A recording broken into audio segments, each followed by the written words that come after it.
Hello, good morning mga ka-vibes, mga ka-explore. Explore ni Maria Explorera. Good morning. Have a great day ahead, guys. Kapakaoy lagi ko ni content. Dito.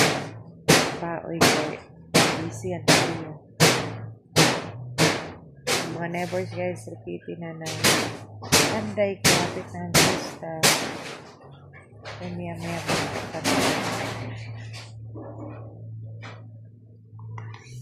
balita. Importante dyan yata na panood ko. Kasi pa katuyo, guys. So, nagdali pa dyan ako pagumang ko na napatay. Ako'y nag-arrange ng kuya. Tapos, napapaoy siya, guys. Blessing.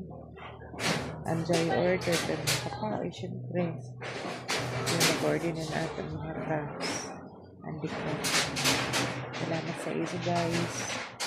Isa uno rakad natin ka dyan din natin mga kaigi. So, you know, nangarap pa na natin mga anak. So, let's find ways lang pa. Para masuportahan sila na yung mga needs sa school, sa mga daily needs, like food, and iba. Tapos, mga kuha na kasi sa kaman kay Joyanne, o JP, sa kuya. Ito yung Cabo College, guys, na Gina. Tapos, yun, grade 11. Bisan pa ko pre-entration ng MSO. Pero mga projects, pambaon, mga lang. Tapos, yung OJT si Kuya. So, ano lang. So, na kwarta, yung organization.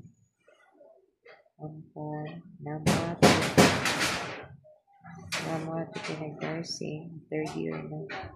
So, grabe kasi sa tapos mga nanay na makarelate para sa akin. Guys, God will always provide. Wala nang tadayo pa ng damage. Importante, maradyon na ito pero nilawas parang makapadadyon tangan tayo dahil. Marami, guys, saludo sa mga nanay mga tatay na itin pa sa kalisod eskwela kaya mga marami, guys. That's all for today, this morning.